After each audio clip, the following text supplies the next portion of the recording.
Assalamualaikum warahmatullahi wabarakatuh. Alhamdulillahi rabbil alamin wa bihi nasta'in ala umurid dunya waddin. Wassalatu wassalamu ala sayyidil mursalin wa ala alihi wa ashabihi ajma'in. Amma ba'd. Para ikhwah yang dirahmati Allah Subhanahu wa taala, kita kembali pada program lebih dekat dengan hadis Nabi dan permasalahannya. Insyaallah kali ini kita akan membahas di seputar as-sunnah qabla tadwin, sejarah hadis sebelum era kodifikasi hadis. Dan hari ini kita fokus pada era Nabi sallallahu alaihi wasallam. Ikhwah yang dirahmati Allah, kita semua menyadari bahwasanya Nabi adalah tauladan bagi umat manusia. Oleh sebab itu, Nabi selalu menjadi perhatian para sahabat. Apapun yang dilakukan Nabi Sallallahu Alaihi Wasallam, gerak-gerik Nabi, ucapan Nabi, tingkah laku Nabi, kemudian takrir Nabi, menjadi catatan memori para sahabat Nabi Sallallahu Alaihi Wasallam. Nabi juga sebagai sosok tempat bertanya dalam semua masalah. Dalam masalah akidah, dalam masalah ibadah, bahkan dalam masalah politik, sosial, dan juga tentu akhlak. Oleh sebab itu Nabi kita Shallallahu Alaihi Wasallam adalah contoh tauladan bagi para sahabat.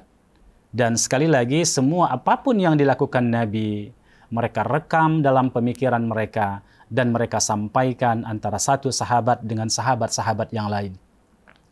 Kemudian ikhwah yang dirahmati Allah, Nabi kita adalah sebuah sosok yang memang diciptakan Allah menjadi ikutan dan memiliki kecerdasan, bisa membaca kondisi kejiwaan masyarakat, kejiwaan para sahabat, dan juga Nabi mempertimbangkan hal itu ketika menjelaskan tentang syariat yang diturunkan kepada kaum muslimin waktu itu. Nabi kita mengajarkan ilmu sunnah kepada para sahabat, yaitu dengan kecerdasan tadi, dan menunjukkan sifat yang efektif. Karena itulah dakwah Nabi Shallallahu Alaihi Wasallam mudah tersebar, walaupun pada kondisi yang sangat genting sekalipun. Kita melihat bagaimana pada era Makkiyah, dan tentunya pada era yang paling awal sekali, ketika Islam didakwahkan oleh Nabi Shallallahu Alaihi Wasallam secara terang-terangan, begitu banyak tekanan kepada Nabi kita Shallallahu Alaihi Wasallam dan para sahabat. Tetapi para sahabat Nabi Shallallahu Alaihi Wasallam tetap bertahan dalam keadaan demikian, dan Nabi memberikan motivasi-motivasi kepada mereka. Oleh sebab itu, Nabi kita adalah selain sebagai ikutan, sebagai qudwah dan uswah, beliau juga memberikan motivasi kepada para sahabat. Motivasi untuk tegak di atas agama ini, untuk bertahan dalam agama ini, dan juga motivasi untuk menyebarkan agama ini. Ikhwah yang dirahmati Allah Subhanahu wa taala, Nabi mengatakan bahwasanya siapa yang dikehendaki Allah menjadi orang baik atau mendapatkan kebaikan, maka Allah pahamkan mereka terhadap ilmu. Jadi salah satu lokus dari pengajaran Nabi adalah mengajarkan kepada para sahabat ilmu, yaitu ilmu yang berdasarkan bimbingan wahyu, ilmu sunnah, ilmu dari Al-Quranul Karim. Ketika Nabi mengatakan kepada para sahabat, "Man yuridillahu bihi khairan yufaqihu fiddin," siapa yang dikehendaki Allah mendapatkan kebaikan, maka Allah pahamkan mereka kepada agamanya. Hadis ini memotivasi para sahabat dan semakin semangat untuk mendapatkan ilmu dari Rasulullah sallallahu alaihi wasallam. Nabi juga mengatakan talabul ilmi faridatun ala kulli muslim, bahwasanya menuntut ilmu, yakni ilmu as-sunnah, itu merupakan kewajiban bagi setiap kaum muslimin. Nabi juga mengatakan bahwasanya orang yang memiliki ilmu itu, zul ilmi itu, adalah orang yang mewarisi para nabi. Al-ulama warasatul anbiya. Jadi para ulama itu adalah pewaris para nabi, dan tidaklah diwarisi dari nabi itu kecuali adalah ilmu sunnah yang diajarkan oleh Nabi Sallallahu Alaihi Wasallam, kemudian para penuntut ilmu itu akan mendapatkan jalan mudah menuju surga Allah Subhanahu Wa Taala. Hadis-hadis seperti ini adalah hadis-hadis motivasi yang diucapkan oleh Nabi SAW kepada para sahabat, tentunya juga kepada kita semua pasca generasi sahabat, tabi'in, tabi'ut tabi'un dan seterusnya hingga hari ini kita berada pada waktu yang sudah mendekati akhir zaman. Kalau kita melihat dari hadis Nabi sallallahu alaihi wasallam, ana wasa'ah kahataini. Jadi, ikhwah, dorongan menuntut ilmu yang diberikan Nabi kepada para sahabat itu menjadikan mereka selalu komitmen menuntut ilmu kepada Nabi kita sallallahu alaihi wasallam. Dan Nabi sekali lagi selalu dilihat oleh para sahabat semua gerak-geriknya dimanapun Nabi, dan itu sekali lagi menjadi catatan bagi para sahabat untuk mereka ikuti. Kita tentu bertanya, ikhwah yang dirahmati Allah Subhanahu wa Ta'ala, bahwasanya kenapa para sahabat selain motivasi yang diberikan Nabi begitu antusias untuk mengambil ilmu dari Nabi kita sallallahu alaihi wasallam, untuk terus bersama Nabi kita sallallahu alaihi wasallam. Itu sebagian ulama mencatatkan, di antaranya Muhammad Ajad Al-Khatib dan kemudian Abu Zahrah, masing-masing dalam karya mereka ada beberapa cara atau metode yang diberikan oleh Nabi Sallallahu Alaihi Wasallam tatkala menyampaikan sunnah atau mengajarkan sunnah kepada para sahabat Nabi Sallallahu Alaihi Wasallam. Yang pertama mereka catatkan sebagai husnut tarbiyah wa ta'lim, yakni Nabi memberikan pengajaran dan pendidikan dengan cara yang baik, sehingga para sahabat itu merasa puas dengan keterangan Nabi kita Sallallahu Alaihi Wasallam. Nabi berusaha untuk memberikan pengajaran yang terbaik kepada para sahabat. Bagaimana cara menyampaikan, bagaimana momentumnya, dan seterusnya. Semua perangkat itu Nabi lakukan untuk mensyiarkan agama Allah ini. Beliau dicatatkan sebagai guru yang penuh keikhlasan. Nabi kita adalah guru kecerdasan, guru syariah kita. Bahkan dia adalah sumber dari syariah itu sendiri. Dan beliau adalah orang yang penuh perhatian, ikhlas dalam mengajarkan ilmu, dalam berdakwah, dan memiliki akhlak yang cukup tinggi. Akhlak sopan santun. Nabi selalu melihat kondisi untuk menggunakan pilihan-pilihan kata kepada para sahabat. Sehingga tetap saja apapun yang dikatakan Nabi itu menarik perhatian para sahabat Nabi Sallallahu Alaihi Wasallam. Bahkan Nabi kita juga mengatakan betapa tingginya arti dari kesopanan, arti dari akhlak yang baik ketika dalam menyampaikan dakwah. Dalam kondisi tertentu, bahkan sahabat itu diajarkan Nabi untuk tidak terlibat kepada pertengkaran, mira'. Nabi mengatakan begini, "Ana za'imun bi baitin fi rabadil jannah liman tarakal mira' walau kana muhiqqan."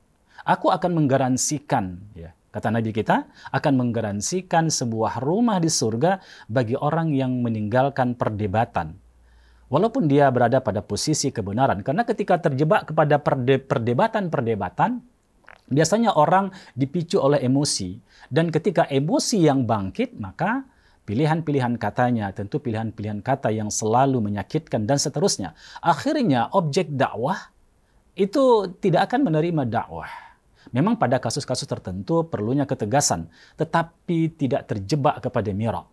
Demikian juga Nabi kita mengatakan di dalam berdakwah itu, dalam menyampaikan sunnah, dalam menyampaikan kebenaran, itu harus ada jujur, tidak boleh ada dusta, walaupun sedikit. Bahkan dalam canda sekalipun tidak boleh ada dusta.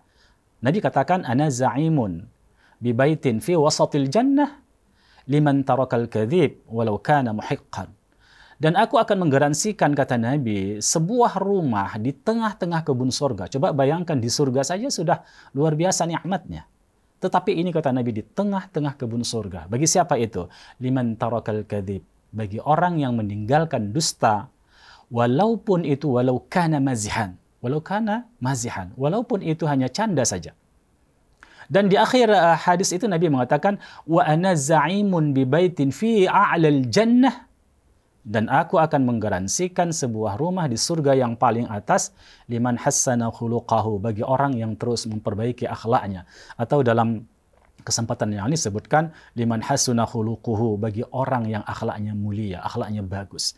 Jadi Nabi SAW menyampaikan dakwah itu dengan standar akhlak yang begitu tinggi, sehingga setiap orang merasa nyaman dengan dakwah Nabi SAW dan mereka mencatatkan sunnah yang Nabi ajarkan itu dalam memori mereka. Rasul memberikan keterangan yang jelas dengan suara yang lantang dan tegas ya. Jadi Nabi kita SAW itu memberikan penjelasan-penjelasan kepada sahabat dengan bahasa, dengan lughah Arabiyah yang mubin, yang jelas. Diberikan oleh Nabi keterangan-keterangan. Tatkala ada seorang sahabat yang tidak memahami kata-kata itu, Nabi mencarikan padanan katanya agar para sahabat memahaminya. Ini diriwayatkan bahwasanya Nabi kita SAW ketika sedang berpidato, ini melihat kondisi bagaimana menekankan, memancing semangat mereka untuk fokus kepada dakwah Nabi SAW. Itu terkadang Nabi berpidato, khususnya pada khutbah Jumat. Ya. Seakan-akan Nabi itu seorang komandan perang, ya. Sebagai komandan perang yang siap untuk bertempur. Ia penuh dengan semangat dan antusias. Ya. Bahkan ia tidak enggan untuk mengulang-ulang penjelasannya sebagai stressing, sebagai penekanan kepada para sahabat untuk menggarisbawahi tentang penjelasan Nabi SAW. Kalau ada pertanyaan kepada Nabi, Nabi memberikan jawaban. Terkadang itu lebih dari apa yang dipertanyakan. Sebagaimana A'rabi datang kepada Nabi kita SAW menanyakan sesuatu, lalu Nabi memberikan lebih dari sekedar apa yang ditanyakan oleh para penanya. Itu yang pertama. Yang kedua, ikhwah yang dirahmati Allah Subhanahu wa taala, sunnah itu menjadi mudah diterima oleh para sahabat. Syariat itu lebih siap untuk diterima, baik secara kejiwaan, fisik dan fisikis para sahabat. Itu karena sebuah metode dalam menerapkan syariat, yaitu tadarruj, munajjaman, tanjim, yaitu gradualitas, secara berangsur-angsur. Nabi memberikan pengajaran dengan bertahap. Ini seiring dengan Al-Quranul Karim yang diturunkan oleh Allah Subhanahu wa taala juga secara tanjim, secara gradual, secara berangsur-angsur.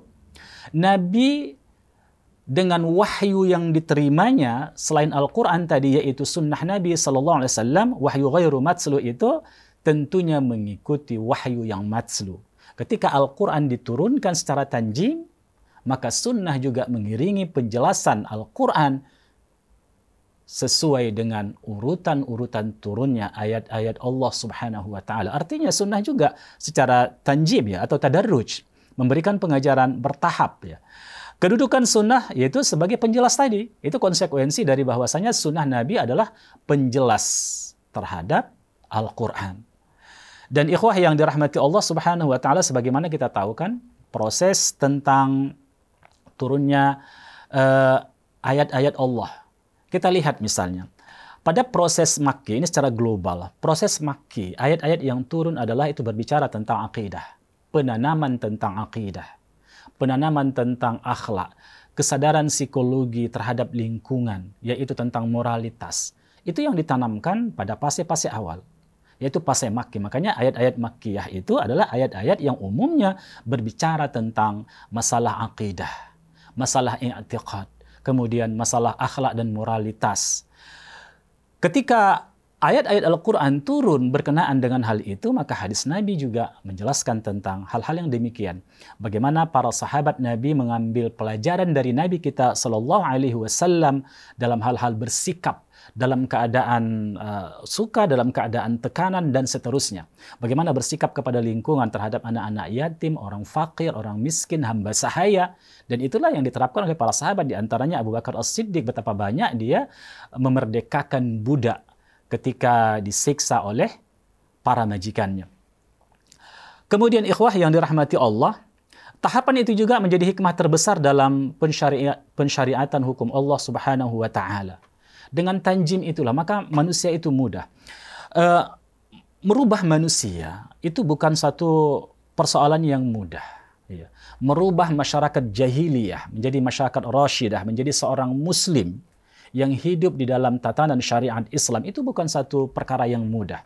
Kenapa? Karena orang-orang kafir Quraisy sendiri telah memiliki sebuah paradigma, kerangka berpikir mereka, telah memiliki kebudayaan tersendiri, telah memiliki perangkat nilai-nilai sosial sendiri, nilai-nilai yang mereka anut, bahkan nilai-nilai kepercayaan. Dan itu harus dirubah. Oleh sebab itu makanya kita melihat ayat-ayat Allah yang diturunkan tadi di Makkah itu berhubungan dengan reorientasi paradigma, menata kembali kerangka berpikir manusia itu, bagaimana meletakkan manhaj mereka tentang masalah akidah. Ketika manusia sudah siap dengan akidahnya, sudah menerima akidah tauhid, baik pada rububiyah, uluhiyah, dan asma wa sifat itu, maka mudahlah menerima syariat. Demikian juga kita lihat ya, pada awal-awal ayat itu Allah Subhanahu wa taala kan tidak fokus langsung kepada syariat seperti pengharaman khamar, pengharaman zina dan seterusnya, tidak, tapi memiliki tahapan-tahapan. Dan ayat-ayat khamar juga demikian, memiliki tahapan-tahapan. Dan di situ juga adalah hadis Nabi sallallahu alaihi wasallam seiring dengan turunnya ayat menjelaskan ayat-ayat tersebut. Baik, selain gradualitas tadi atau dikatakan tadarruj, berangsur-angsur, Nabi kita juga itu melakukan tanwi' dan taghyir. Maksudnya adalah Rasul memberikan pengajaran dengan cara memilah persoalan, membagi masalah yang diajukan agar para sahabat mudah memahami, mudah memahami dan tidak merasa jenuh atau jemu dengan sesuatu penjelasan yang monoton, yang tidak bergelombang. Jadi oleh sebab itu, ikhwah yang dirahmati Allah, Nabi kadang-kadang memberikan tanwi' wa taghyir. Jadi ada pengajaran dengan cara memilah dan membagi masalah-masalah tersebut. Beliau merubah pola-pola penyampaian ya, itu dengan pengajaran yang variatif. Ini merupakan bagian dari manajemen dakwah Nabi Sallallahu Alaihi Wasallam, sehingga para sahabat sekali lagi merindukan kajian-kajian Nabi. Nabi SAW juga punya majelis-majelis untuk memberikan nasihat kepada para sahabat, yaitu di antaranya adalah Darul Arqam, kemudian masjid-masjid Nabi sallallahu alaihi wasallam. Jadi ikhwah yang dirahmati Allah, kadang-kadang Nabi meninggikan suaranya sebagaimana yang kita sebutkan tadi. Kadang-kadang Nabi dengan menggunakan suara yang sangat lembut. Kadang-kadang Nabi tertegun, menarik perhatian para sahabat. Kadang-kadang Nabi menggunakan pilihan kata seperti qasam, ya kan, dan sebagainya. Kadang-kadang Nabi menggunakan alat peraga. Sebagaimana ketika para sahabat Nabi Sallallahu Alaihi Wasallam mengebumikan seorang Ansar, kemudian setelah dikebumikan Nabi mengambil tongkat atau kayu dan dia menekankan ke tanah, dan para sahabat itu melihat, dan Nabi melihat ke atas, melihat ke bawah, dan Nabi SAW menjelaskan bagaimana proses roh itu dicabut, bagaimana malaikat datang, bagaimana orang yang diazab di dalam kubur. Jadi Nabi memberikan perhatian.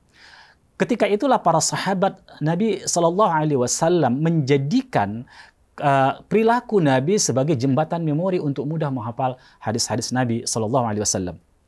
Taib ikhwah yang dirahmati Allah.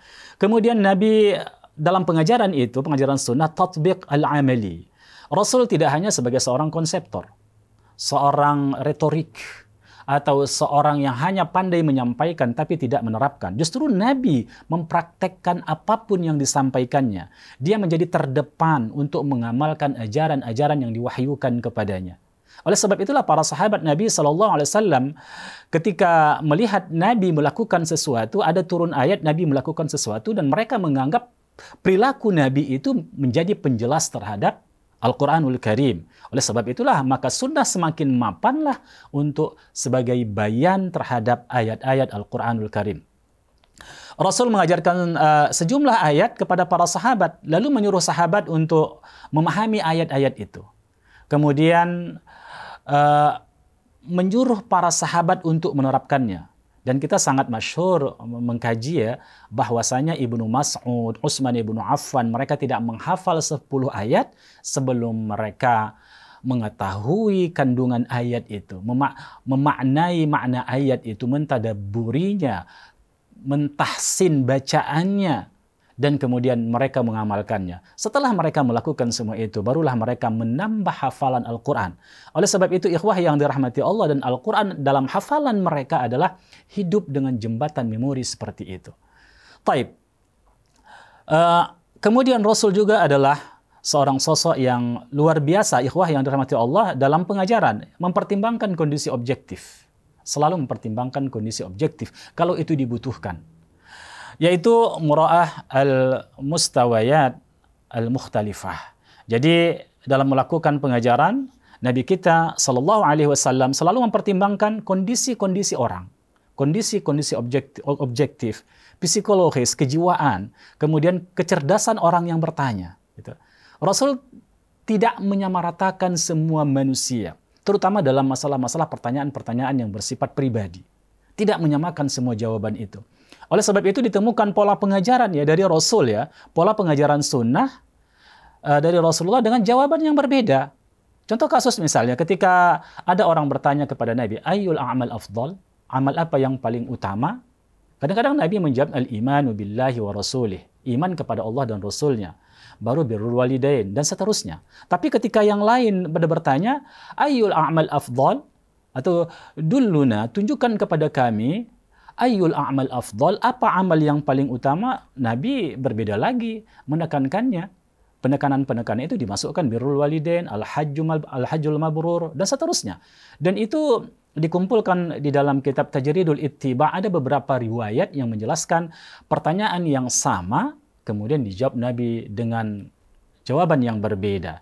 Dan ini juga nanti masuk dalam termasuk dalam hal-hal stressing ya, stressing penekanan kepada para sahabat yang bertanya itu. Apa yang perlu ditekankan oleh sahabat ini? Dan ikhwah yang dirahmati Allah, itu bukan 1-2 kasus, tapi banyak kasus yang dijelaskan oleh Nabi Sallallahu Alaihi Wasallam. Kemudian ikhwah yang dirahmati Allah Subhanahu Wa Taala, Rasul juga itu menyesuaikan penjelasannya ya dengan kecerdasan orang. Ya, dengan kecerdasan orang. Ketika ada seorang A'rabi, itu Badui, datang kepada Nabi Sallallahu Alaihi Wasallam. Dia bertanya tentang istrinya melahirkan anak yang warna kulitnya hitam, sementara dia tidak berkulit hitam. Lalu Nabi bertanya, apakah engkau memiliki seekor onta atau memiliki onta? Kemudian orang Arabi itu mengatakan iya, memiliki seekor onta. Apa warna ontamu? Dia katakan ahmar, merah. Lalu apakah ada dari anak-anak onta itu yang berwarna kelabu? Dia katakan ada. Lalu Nabi bertanya kembali. Ini kecerdasan Nabi SAW untuk menggali kepintaran orang ini dan menggali emosionalnya. Kemudian ketika ditanya apakah ada warna kelabu? Orang itu mengatakan ada. Kenapa demikian? Kata Nabi. Lalu orang itu mengatakan mungkin saja dulu nenek moyangnya atau induk-induknya dulu ada yang berwarna kelabu. Dan Nabi katakan, kalau begitu, demikian juga dengan anakmu. Mungkin saja ada nenek moyangmu dulu yang berkulit hitam. Oleh sebab itu, kemungkinan anakmu jadi hitam. Jadi persoalan selesai. Keraguan terhadap nasab itu hilang dari orang Arabi ini. Ini kita melihat bahwasanya, ikhwah yang dirahmati Allah, memang dalam menyampaikan sesuatu itu, walaupun itu kadang-kadang adalah kebenaran, tapi kita lihat juga kecerdasan orang yang menerima. Apa yang dibutuhkannya? Apakah hanya sebagai kebutuhan untuk secara mujmal saja atau secara tafsili, ya, secara global atau memang secara perlu terperinci atau ada perlu stressing kepada orang ini untuk diberikan jawaban-jawaban.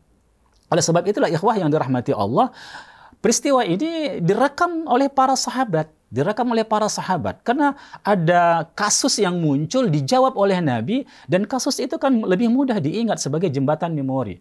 Maka para sahabat mengingatnya dan akhirnya menyampaikan kepada murid-murid sahabat atau sahabat yang lain, para tabi'in, dan akhirnya menjadi mata rantai sampai kepada mukharrijul hadis. Kemudian ikhwah yang dirahmati Allah, Nabi juga memberikan pengajaran taisir wa adamut tasydid. Itu mencari solusi yang termudah, tidak mencari yang sukar. Ya. Mencari yang mudah. Yassiru wa la tu'assiru. Berikan kemudahan, tapi jangan mencari-cari kesukaran untuk orang. Bukan sebaliknya. Kalau bisa dipersulit, ya assiru wa la tuyassiru. Dan ini kontraproduktif dengan hadis Nabi Sallallahu Alaihi Wasallam. Nabi mengatakan, cari yang mudah. Kemudian, dan jangan mempersukar. Tentunya mudah dalam legitimasi syariat. Mudah dalam legitimasi syariat. Oleh sebab itulah ikhwah yang dirahmati Allah, dalam menyampaikan dakwah diikuti oleh para sahabat. Mereka selalu berangkat dari perkara-perkara yang sangat asasi, yang mudah untuk direkam, yang mudah untuk diamalkan, baru perkara-perkara yang besar.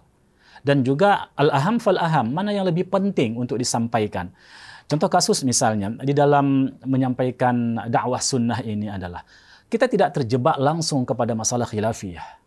Tapi berangkat dari hal-hal yang paling urgen dibutuhkan oleh seorang muslim kalau dia wafat, dia masuk surga. Misalnya seperti itu, apa itu akidah. Makanya dakwah-dakwah Ahlus Sunnah wal Jamaah itu pada awalnya konsen kepada masalah akidah, pada ranah-ranah akidah. Karena itu al-aham, itu yang paling utama. Memang yang lain juga aham, tapi al-aham fal-aham. Mana yang lebih utama? Baru persoalan-persoalan yang lain tentang setelah arkanul iman, arkanul Islam, atau seiring keduanya diajarkan, baru perkara-perkara yang lain. Dan setelah itu adalah ketika kecerdasan mereka telah tumbuh, pengetahuan mereka telah banyak, baru bicara tentang masalah-masalah khilafiyah dan bagaimana qaul-qaul yang rajih. Dan dicerdaskan mereka untuk memilih dari khilafiyah itu bersikap untuk memilih pendapat yang terkuat.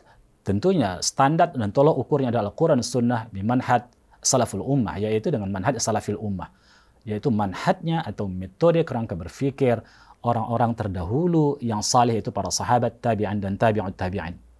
Baik ikhwah, di samping itu, ini perlu juga kita sadari bahwasanya walaupun sebuah bukan lembaga formal ya, tapi Nabi memiliki lembaga dan objek-objek pengajaran, tempat pengajaran Nabi atau objek pengajaran Nabi.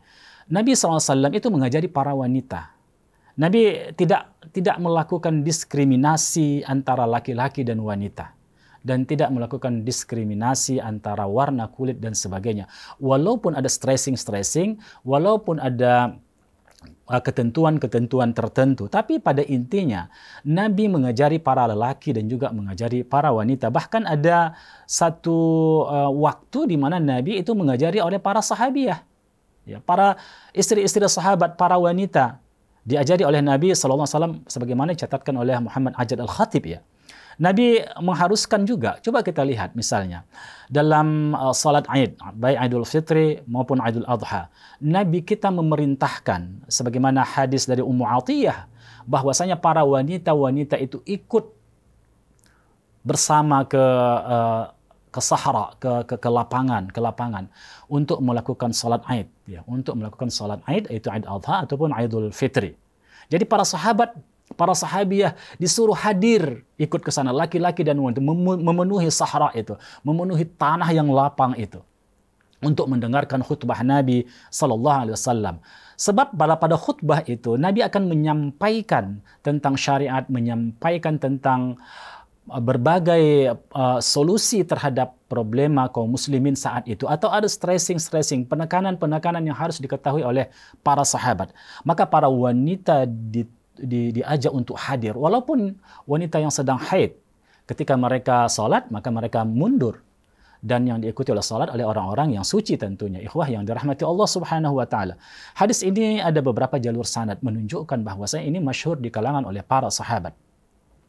Demikian juga ikhwah yang dirahmati Allah, kadang-kadang ada seorang sahabiah datang kepada Aisyah bertanya tentang hal-hal yang bersifat privat wanita. Dan Aisyah menjelaskan kepada Nabi kita SAW tentang kebutuhan wanita itu. Nabi jelaskan kepada mereka. Dan itu bukan satu dua kasus dan banyak kasus, dan Nabi memang selalu menjadi tempat bertanya oleh para sahabiah. Taib. Kemudian ta'limul aulad, ya, pengajaran kepada anak-anak. Nabi itu orangnya sangat dekat dengan anak-anak. Betapa sayangnya dia kepada cucunya Hasan dan Hussein. Dan Ibnu Mas'ud juga sewaktu kecil itu membantu Nabi SAW. Nabi nggak pernah tangannya sampai kepada Ibnu Mas'ud ketika Ibnu Mas'ud melakukan kesalahan-kesalahan. Layaknya seorang ayah kepada anak. Dan bagaimana juga Nabi SAW melakukan pada sahabat, anak-anak sahabat yang lain. Nabi sangat dekat. Oleh sebab itulah maka sahabat-sahabat kecil itu memiliki memori indah dengan Nabi kita Sallallahu Alaihi Wasallam. Mereka memiliki kenangan-kenangan ketika Nabi wafat. Mereka mengingat kenangan-kenangan manis itu. Dan oleh sebab itulah maka kita lihat sahabat-sahabat kecil ini termasuk orang-orang yang banyak meriwayatkan hadis Nabi Sallallahu Alaihi Wasallam, sebagaimana yang akan kita bahas pada pertemuan-pertemuan yang akan datang. Kemudian ikhwah yang dirahmati Allah Subhanahu wa taala, kasus candaan Nabi juga dengan anak-anak. Ketika Aisyah waktu kecil ya, itu Aisyah kan punya boneka, ya, punya boneka. Tentunya tidak seperti boneka kita hari ini. Ada kain perca, diikat, ada tangannya, ada kakinya, mungkin seperti itu. Kemudian Nabi bertanya kepada Aisyah, ini apa, kata Aisyah? Dia jawab, ini anak-anak perempuanku, kata Aisyah, ibu kita ya. Ini waktu dia masih kecil ya. Rasulullah bertanya lagi, apa yang di tengahnya itu? Aisyah menjawab, kuda. Jadi boneka itu ditunggangkan di atas kuda. Nah, jadi ada kuda-kuda mainan juga, berarti ini adalah boneka mainan kuda. Jadi ada boneka mainan anak-anak, ada boneka mainan kuda-kuda. Kemudian Nabi bertanya, apa di atasnya itu? Aisyah menjawab, itu 2 sayapnya. Ya, coba lihat, seorang yang dewasa bertanya kepada anak yang masih kecil. Terjadi dialog di situ. Nabi ikut dalam logika anak-anak itu. Bukan Nabi menjadi kekanak-kanakan, tidak. Artinya dia mengikuti logika anak itu dan memberikan kecerdasan. Kemudian apa yang di atasnya itu? Aisyah menjawab, itu kan 2 sayapnya. Rasulullah berkata, ini coba lihat ini.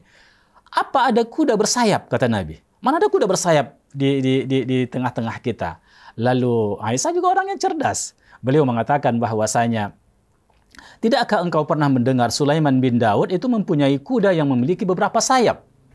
Jadi Rasulullah pun tertawa hingga nampak gigi gerahamnya. Coba ikhwah yang dirahmati Allah, tidak ada jarak antara Nabi, jarak yang membentengi begitu ketika orang dewasa berhubungan, bermuamalah dengan anak-anak. Tapi Nabi hadir dimanapun memberikan kecerdasan. Tidak saja kecerdasan itu, tapi juga menunjukkan kasih sayang.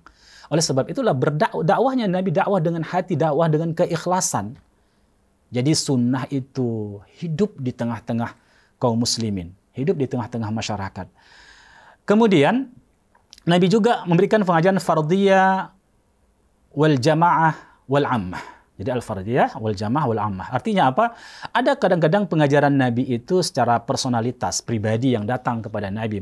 Nabi jawab persoalannya dan itu menjadi rujukan, menjadi fatwa untuk orang itu, dan itu menjadi sunnah Nabi sallallahu alaihi wasallam. Terkadang ada yang datang kepada Nabi itu adalah sekelompok kabilah datang kepada Nabi sallallahu alaihi wasallam, sebagaimana kabilah-kabilah yang mau masuk Islam bertanya tentang Islam, bagaimana itu Islam, apa rukun Islam dan seterusnya. Nabi ajarkan, dan pengajaran Nabi itu membuat mereka melihat Islam itu mudah dan melihat Islam itu adalah sebuah taman yang cukup indah, dan mereka tertarik masuk dan mereka masuk di situ. Dan begitu juga kadang-kadang secara umum Nabi memberikan, sebagaimana pidato beliau pada Haji Wada dan seterusnya. Nabi berikan pengajaran secara umum dan itu menjadi kaidah-kaidah am bagi kaum muslimin atau bagi umat manusia. Dalam pada itu ikhwah yang dirahmati Allah Subhanahu wa taala, Nabi juga memiliki markaz at-ta'lim. Ada tempat-tempat Nabi membuat pusat-pusat pengajaran. Sebagaimana dulu Nabi pada awalnya itu memiliki Darul Arqam. Di rumah Al-Arqam inilah ketika para sahabat itu diintimidasi sewaktu dakwah secara terang-terangan, iya kan, disiksa dan sebagainya, maka mereka berkumpul Darul Arqam dan Nabi membacakan ayat-ayat yang turun. Kemudian Nabi menjelaskan ayat-ayat itu, memberi motivasi kepada para sahabat, mengajarkan tata cara ibadah dan seterusnya. Jadi ada pusat-pusat pengajaran Nabi sallallahu alaihi wasallam. Demikian juga masjid itu bukan hanya tempat para sahabat salat, tapi juga tempat menerima ilmu. Jadi markazul ilmi itu adalah masjid. Sebagaimana nanti kita lihat ya, Umar ibn al-Khattab itu bersama tetangganya, mereka bergantian mendatangi majelis Nabi untuk mendengarkan ceramah Nabi atau nasihat Nabi atau ada ayat yang turun. Mereka bergantian, itu Abu Zaid ya. Jadi mereka bergantian dengan sahabat Ansar ini untuk mendengarkan pengajaran Nabi sallallahu alaihi wasallam, karena Masjid Nabawi itu adalah pusat pengajaran. Demikian juga terkadang masjid itu dijadikan sebagai pusat untuk musyawarah. Oleh sebab itu masjid itu terus makmur. Tidak sepi hanya ada pada waktu-waktu salat saja, tidak. Tetapi selalu dihadiri oleh kaum muslimin, karena itu adalah markazul ilmi.